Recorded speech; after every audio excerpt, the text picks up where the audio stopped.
1절부터 5절 한 절씩 교독하겠습니다. 아브라함 때에 첫 흉년이 들었더니 그 땅에 또 흉년이 들매 이삭이 그랄로 가서 블레셋 왕 아비멜렉에게 이르렀더니 여호와께서 이삭에게 나타나 이르시되 애굽으로 내려가지 말고 내가 네게 지시하는 땅에 거주하라. 이 땅에 거류하면 내가 너와 함께 있어 네게 복을 주고 내가 이 모든 땅을 너와 네 자손에게 주리라. 내가 네 아버지 아브라함에게 맹세한 것을 이루어 네 자손을 하늘의 별과 같이 번성하게 하며 이 모든 땅을 네 자손에게 주리니 네 자손으로 말미암아 천하 만민이 복을 받으리라. 이는 아브라함이 네 말을 순종하고 내 명령과 내 계명과 내 율례와 내 법도를 지켰으리라 하시니라. 아멘. 자, 한 주일 동안 잘 지내셨나요? 옆에 사람들하고 또 뒤에 인사하는 저 멀리 있는 분들하고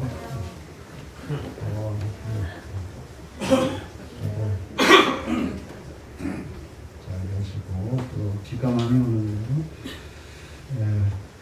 또 돌아가지고 함께 기도하면서 잘 대처해 나가야 되겠습니다. 자, 오늘은 이삭의 하나님, 우리가 이제 아브라함의 하나님, 이삭의 하나님, 야곱의 하나님 이렇게 얘기를 하고 있는데요. 조금씩 다른 그런 의미가 있을 수가 있겠죠. 아브라함의 하나님, 또 아브라함이 느낀 하나님, 아브라함이 만난 하나님, 이삭이 만난 하나님, 야곱이 만난 하나님 이렇게 다를 수가 있겠죠. 그래서 오늘 이삭의 얘기가 보겠는데 아브라함이 이제 성경에 보면은 175세까지 산 걸로 되어 있죠. 그래서 이 일이 아브라함 사후에 일어난 일로 볼 수가 있겠는데 이삭의 나이가 대충 80세쯤 되지 않았겠느냐 이렇게 이제 추측할 수가 있는 것이죠. 100살을 낳았으니까 아브라함이 175세에 죽었으니까 좀 있다가 80세쯤에 일어난 일이에요. 아브라함이 살아있을 동안에는 아브라함이 집안의 이제 족장이라고 하는데요. 족장으로서 이제 일을 관장하고 이끌었던 모습을 볼 수가 있겠고, 아브라함이 이제 죽은 후에 이삭이 이 가족들을 이제 이끌고 있는 걸 볼 수가 있는 것이죠.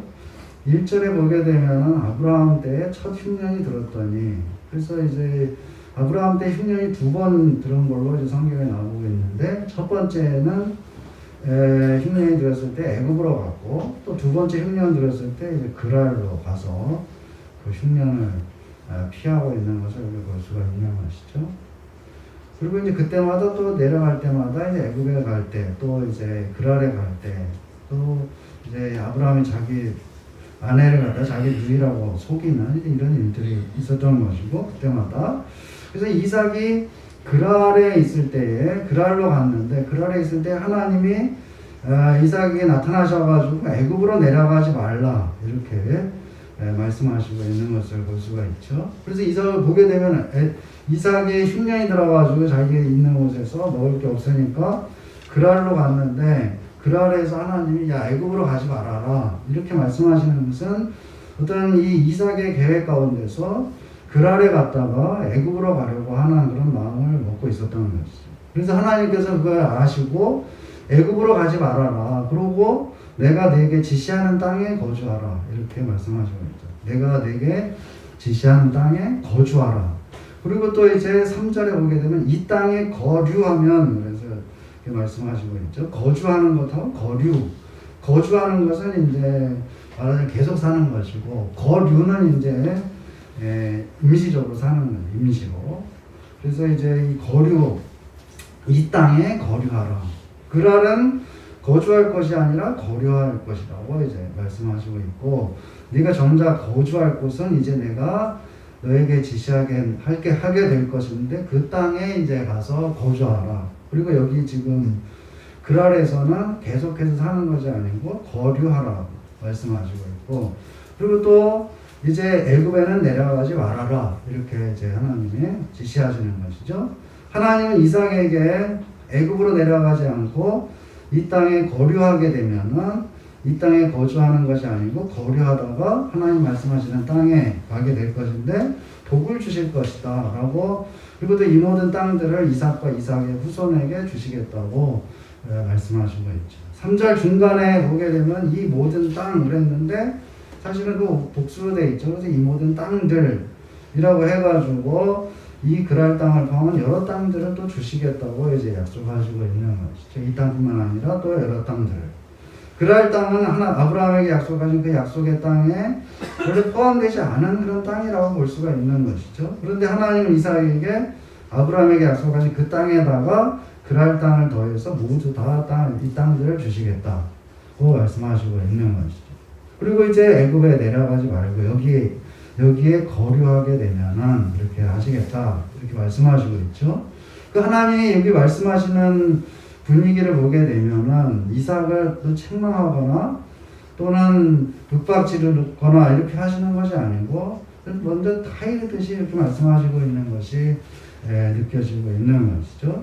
이삭의 어떤 입장 이거를 이해하시고 있다는 게 인상을 받게 되는데, 이삭이 애굽으로 내려가려고 마음 먹고 있었는데 그래서 하나님은 거기로 가지 말라고 이제 말씀하시고 있는 것이죠. 그리고 또 그렇지만 그것이 책망하는 어조가 아니고 뭔가 이제 타이르는 듯한 그런 어조로 말씀하시고 있다.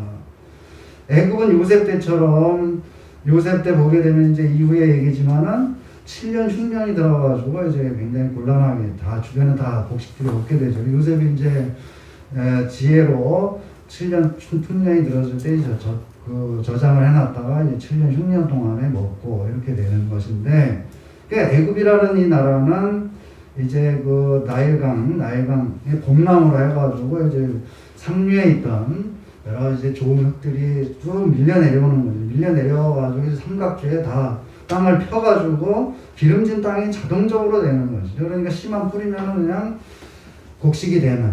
그렇기 때문에 이 애굽이라는 이 나라는 웬만큼 흉년이 들어가지고는 절대로 거기에 곡식이 떨어지지 않는 그런 이제 지대인 것이죠. 그래서 이제 이 가뭄을 피해서 애굽으로 가는 것은 사실 굶어 죽지 않기 위해서 가는 것이기 때문에 하나님께서 여기에서 이제 애굽으로 가는 것을 나무라지지 않는다라고 볼 수 있고, 이삭이 그랄로 먼저 간 것은 이미 이제 약 80년 전에 세월이 흐르기는 했지만 아브라함과 여기 그랄의 아비멜렉 왕하고 상호 불가침 조약을 맺은 거 우리가 몇 주 전에 이제 생각해 봤었죠. 상호 불가침 조약, 서로 이제 사이좋게 지내자. 그래서 그 아비멜렉이 자기 군대장관 비고를 데리고 같이 동행하고 와가지고 서로 이제 약속하고, 그 아브라함이 판 우물은 이제 아브라함의 것을 인정하고, 그런 이제 서로 조약을 약속을 하고 그랬는데, 그 아비멜렉, 물론 그 아비멜렉이 아니죠. 여기는 지금 그 아비멜렉은 이제 죽고 그 아들이 이제 아비멜렉. 이 애굽 왕을 갖다가 계속 바로라고 하는 것처럼 여기 이제 아비멜렉은 왕이라는, 멜렉이 왕이고 아비는 이제 아버지라는 뜻이죠. 아비멜렉. 그래서 계속 그 왕은 왕이라는 말하자면 직명이라고 할까요? 그런 이름이죠. 왕호인 것이죠. 아비멜렉. 아브라함과 조약을 맺은 아비멜렉은 아니지만 아브라함과 그 상호 불가침 조약 같은 걸 맺었기 때문에 아브라함의 아들이니까 그래도 이제 조심할 것이 아니냐 이런 생각이 들어가지고 이제 흉년이 들자 일단 비교적 안전한 곳이라고 생각되는 그랄을 가가지고, 그랄을 거쳐가지고 거기에서 더 악화가 되게 되면은 애굽으로 간다고 하는 이런 계획을 이제 가지고 움직이고 있었던 것이죠. 이삭이. 이것은 보통 사람이 흉년을 당해서 세울 수 있는 어떤 계획이고, 그 계획을 실행해 나가는 어떤 과정이라고 우리가 볼 수가 있는 것이죠. 그리고 이삭이 하나님의 뜻도 묻지도 않고 행동하는 것이 아니냐 이렇게 물을 수가 있겠는데, 이삭의 입장에서 보면은 자 이렇게 그랄을 거쳐가지고 애굽으로 가는 것은 특별한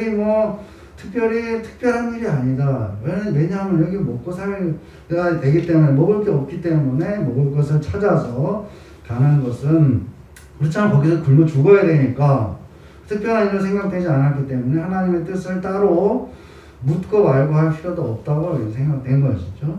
그런데 이제 하나님께서 이삭에게 나타나셔가지고 궤도 수정을 말씀하시고 있는 거죠. 애굽으로 가지 말아라. 애굽으로 가지 말고 내가 말해줄 땅이 있는데 그곳으로 가라. 그리고 애굽으로 가지 않고 이 그랄에 이제 임시로 거처해라. 거류해라. 그러면은 내가 복을 주고 땅을 주고 네 아버지 아브라함에게 맹세한 것을 갖다가 다 그대로 이루어 주겠다고 이제 약속을 하시고 있죠. 어떻게 보면 굉장히 간단한 그런 일로 볼 수가 있죠. 애굽으로 가지 말고 여기 거하기만 하면은 거류민으로 있게 되면은 하나님이 그 약속한 모든 복을 나에게 주시겠다. 또 거류하게 되면은 또 이제 새로운 땅을 보여주실 것인데 그 땅으로 갈 것이고 또 모든 땅을 주시겠다. 이렇게 약속을 하시고 있는 것이죠. 그렇지만은 그렇게 간단한 일은 또 아닌 것은 이 그랄에서는 역시 거류민일 수밖에 없는 것이죠. 거류민. 그래서 확실하게 안전이 보장되지도 않는 이곳에서 완전히 안심할 수는 없는 그런 상태로 이제 살아야 되는 것이죠. 하나님의 말씀을 듣고 결국 오늘 보면 읽은 말씀 뒤에 보게 되면 이삭은 그랄에 이제 머무르게 되죠. 그런데 이삭은 이 자기 아버지 아브라함처럼 자기 아내를 갖다가 이제 자기 누이라고 또 속이는 똑같은 일을 또 이제 하게 되는 걸 볼 수가 있는데 어쨌든 이삭이 그랄을 완전히 안전한 곳으로 여긴 것은 아니다라는 걸 볼 수가 있죠. 그렇다고 그랄을 떠나서 다른 곳으로 갈 수도 없는 그러니까 애굽으로 가지 말라고 하시니까 애굽으로 가지 말라고 하는 그 말씀에 순종하려면 여기 그랄에 있을 수밖에 없는데 그랄에 있자니 약간 불안한 면이 있는 것이죠. 가뭄을 피해서 왔으니까 이곳 그랄에 있을 수밖에 없는 그런 입장이고 어차피 애굽으로 내려가지 않는다면은 갈 데도 없는 다 흉년이 들어오기 때문에 그랄밖에 있을 곳이 없는 그러면 여기서 있으면은 자기가 말하자면은 어떤 위험을 사람들이 자기 아내 때문에 자기를 죽일 것 같으니까 이제 자기 아내를 자기 누이라고 속이는 이제 그런 일들을 하면서 여기 있게 되는 것이죠. 말하자면 하나님은 어쨌든 간에 하나님은 이삭에게 아브라함에게 하신 맹세가 이루어질 것이다 라고 하시면서 5절에 이 말씀을 하시고 있죠. 이는 아브라함이 내 말을 순종하고 내 명령과 내 계명과 내 율례와 내 법도를 지켰음이라 하십니다. 자, 이삭이 한 것은 아무것도 없고 순전히 아브라함 덕에 복을 받고 사는 것처럼 이제 그렇게 생각이 들고 있는데 참 과연 그럴까? 그것은 다시 생각해 보려고 하는 것이 사실 오늘 설교의 주안점이라고 할 수가 있겠는데요. 아브라함이 생애를 쭉 우리가 보게 되면 우리가 이제 아브라함에 대해서 몇 번 살펴봤지만 아브라함이 정말로 하나님의 명령에 완전히 순종했느냐? 사실 그렇지 않다는 것을 우리가 세세히 뜯어보게 되면 그렇지 않다는 걸 볼 수가 있는 거죠. 항상 완전한 순종보다는 뭔가 자기의 대비책 하나님 다 떠나라 그랬는데 자기 조카를 데리고 간다든지 자기 아내가 아들 못 날 것 같으니까 자기 조카를 상속자로 해가지고 데리고 간다든지 그러면 또 이제 또 나이가 늙어가니까 이제 또 하갈이라는 여종을 아내로 삼게 해가지고 아들을 낳는다든지 이거 이렇게 보게 되면은 하나님의 말씀하시는 거에 대해서 완전한 순종이라고 사실 볼 수가 없는 것이죠. 아브라함이 하나님의 명령에 완전히 순종한 것은 딱 그렇게 쭉 보게 되면은 유일한 경우가 이삭을 번제로 바치라고 하는 그 명령에 순종한 것. 그것이 그 온전한 순종의 유일한 경우라고 이제 볼 수가 있는 것이죠. 아브라함이 하나님의 명령을 이행하고 온전한 순종을 하는 데 있어가지고 그럼 이삭이 아무런 역할도 하지 않았느냐 하면은 다시 생각해보면 아브라함이 이삭을 번제로 바치라는 하나님의 명령을 그대로 행할 때에 이삭은 청소년기였던 것이죠. 그래서 자기를 결박해가지고 제단에 올려놓고 칼을 들고 이제 죽이려는 찰나에 이제 하나님이 아브라함을 불러가지고 이제 죽이지 못하게 하신 것이죠. 서양 사람들이 이제 그 장면, 그러니까 결박해가지고 아브라함이 이제 칼을 들고 찌르려고 하는 그 장면을 상당히 많이 그려요. 서양 유명한 화가들이 보게 되면은 어떤 사가 보면은 이 칼을 이렇게 들어가지고 목을 찌르려고 하는데 어떻게 하나님 막 부르니까는 아브라함이 칼을 놓쳐가지고 깜짝 놀라가지고 칼을 놓치고 이제 칼이 공중에 붕 떠 있는 그런 그림도 있죠. 그거 보게 되면 그거 야 그거 저 칼이 어디로 떨어지냐 이제 이런 그 찰나를 그리고 어쨌든 간에 굉장히 장난이 아니죠. 사실은 이게 이삭을 먼저 묶어가지고 결박해가지고 제단에다 올려놓고 칼로 찌르려고 하는데, 자, 이삭의 입장에서 보면은 이 일이 그게 보통 일이겠느냐. 그래서 굉장히 충격이고 사실 이걸 평생 잊지 못할 그런 일로 이제 각인되어 있는 것이죠. 그 하나님께서는 아브라함의 순종에 있어가지고 이삭이 일정 부분 역할을 한 것으로 보시고 있고 또 그것을 인정하시고 있는 것이다 라고 볼 수가 있는 것이죠. 아브라함이 순종한 것 덕분에 이삭이 복을 받는 것이라고 하는 이 말씀 속에는 하나님이 이삭을 인정하시고 있다는 그런 하나님의 뜻이 담겨 있는 것이죠. 이삭의 생애를 보게 되면은 여태까지의 생애를 보게 되면은 80세가 됐는데요. 사실 이삭의 생애라는 것은 굉장히 마음고생이 심한 그런 사람으로 우리가 볼 수가 있는 것이죠. 우리가 그 임신했을 때로 돌아가 보게 되면은 사라가 이삭을 임신했는데 거의 이제 초기 단계라고 임신 초기 아주 초기라고 볼 수가 있겠죠. 가뭄이 들어가지고 여기 그랄로 피하게 됐는데 아브라함과 사라는 공모를 해가지고 이삭을 뱃속에 가진 사라를 갖다가 자기 누이 동생이라고 속이고 사라는 이삭을 가진 상태에서 물론 이제 아주 초기죠. 아비멜렉에게 끌려가 동침하려고 끌고 가는 이런 일들을 이제 당한 것이죠. 그래서 임신 초기라고 해도 이 어머니 사라의 이런 행동이 뱃속에 있는 이삭에게 아무런 영향이 없었겠느냐. 아브라함이 또 100세가 됐고 사라가 90세 아들 이삭을 낳았는데 이 어머니 사라는 우리가 능히 짐작하듯이 이 외아들 이삭에게 엄청난 집착을 가지고 있었다. 보이는 것이죠. 아들 이삭의 입장에서는 자 이게 90세가 넘어 어머니 자기에게 그렇게 집착하고 이렇게 할 때에 어린 시절에는 모르지만 이 이삭이 자라가면서 이런 어린아 이런 아들 이거 자기 정체성에 아주 심각한 문제가 생기는 거지. 이런 상태로 자라나게 되면은 게다가 이삭은 또 자기 이복형인 이스마엘하고 함께 자라나게 됩니다. 나이 차이 많이 나. 그 아버지의 두 번째 부인인 하갈 그리고 또 하갈과 자기 어머니 사라의 갈등 겪다가 결국은 자기 이복형을 갖다가 같이 놀던 그 이복형을 갖다가 이제 죽으라고 내쫓아버리는 그런 일들을 겪고 자 이삭이 어머니 사라가 죽은 지 13년이 지나가지고 40세가 돼서 이제 장가를 들게 되죠.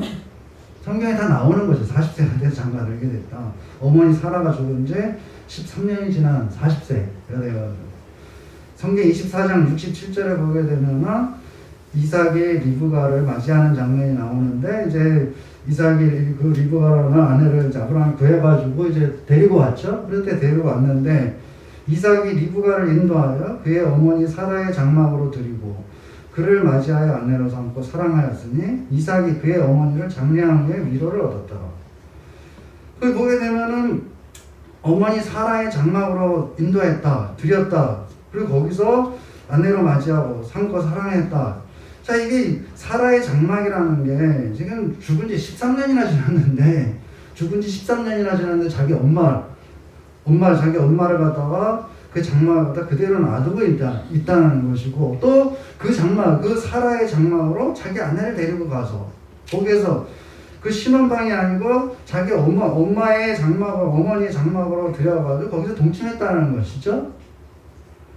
그리고 이삭이 13년이나 지났는데 죽은 지 13년이나 지났는데 성경에 그제서야 위로를 얻었다. 장례한 후에 위로를 얻었다. 그 장례한 후에라는 것, 장례라는 말은 이제 작은 글자로 돼 있죠. 원문은 안 나오는 건데 어쨌든 간에 장례 원래는 안 나오는 거죠. 히브리어에는. 그러니까 어머니 후에 위로를 얻었다라는 것은 그러니까 어머니에게 이 사라도 이 이삭이 엄청나게 집착해요. 그 다음에 이 이삭도 그 어머니에게 마찬가지로 그 태도를 가지고 있었다. 그렇기 때문에 어머니가 떠나간 장래한 어머니를 잃은 후에 13년이나 지났는데 위로를 얻지 못했다고 있는 거지. 그러니까 그제서야 자기 아내를 얻은 다음 13년이 지나가지고 자기 아내를 얻은 다음에야 이 이삭이 위로를 얻었다.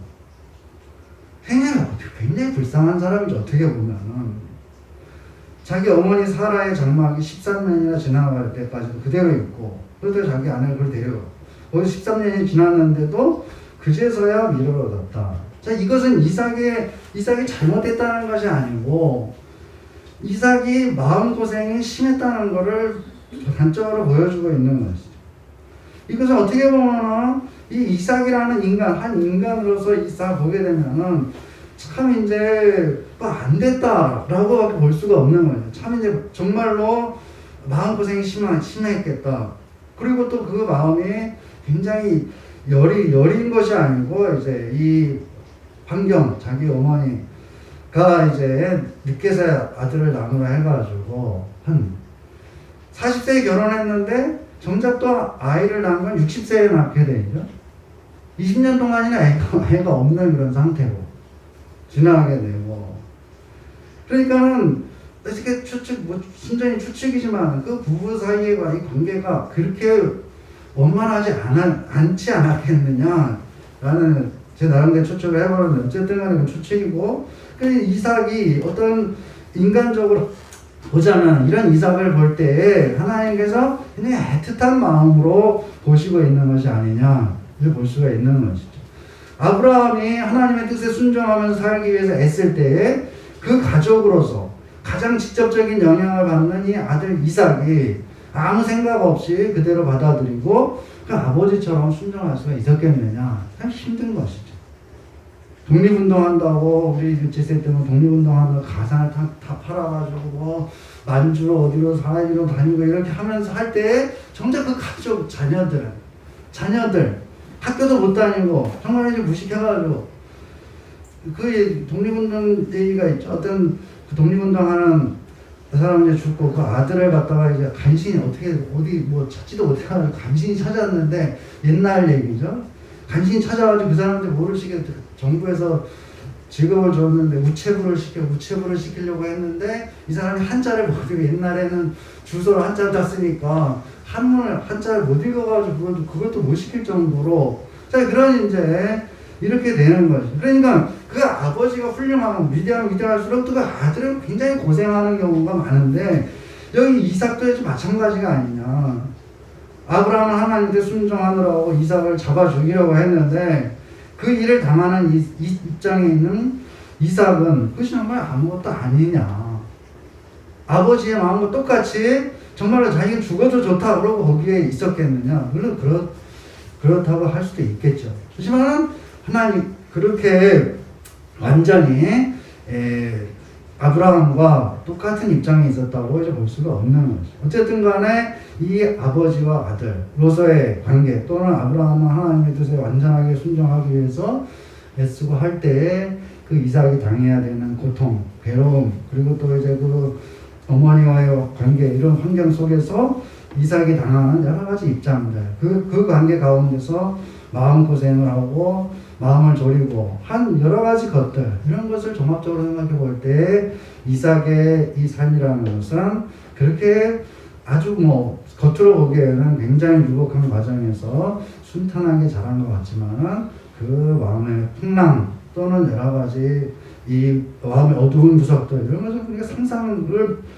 할 수 없는 그런 정도로 이제 마음의 깊은 괴로움이 있지 않았겠느냐 이렇게 생각해 볼 수가 있는 것이죠. 그 하나님께서는 이 아브라함이 하나님께 순종하느라고 이삭을 잡아주기로 했을 때 그 일을 당하는 이삭의 입장에 아무것도 아니냐라고 생각하신 것이 아니고, 하나님께서는 그렇지 않다. 아브라함의 순종으로 인해서 이삭이 복을 받을 이유가 충분히 있다고 여기에서 말씀해 주시고 있는 것이죠. 하나님은 이삭의 마음 깊은 곳에 또 이삭이라는 인격 전체를 통찰하시고 공감하시면서 이삭을 이해하시고 이삭이 할 수 있는 일을 하도록 이삭이 택해서 갈 수 있는 길을 제시하시고 있다는 것을 우리가 볼 수가 있는 것이죠. 자, 애국으로 가지는 말아라. 애국으로 가지 말고 대신 여기서 거류하게 되면은 내가 너를 아브라함에게 약속한 모든 것을 다 이제 너한테 이루어주겠다라고 말씀하시는 것이죠.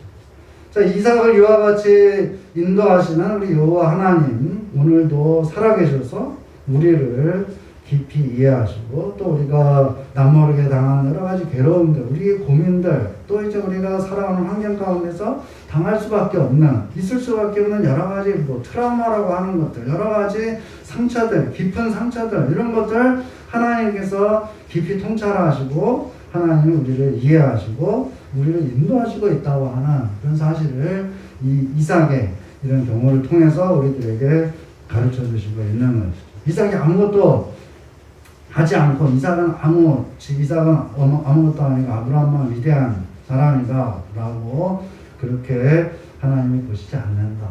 하나님께서는 이삭의 이 80세나 된 이삭이지만은 80세나 됐지만은 이삭의 정말 정신적인 연령이 얼마나 될지 그것은 우리가 알 수가 없는 것이죠.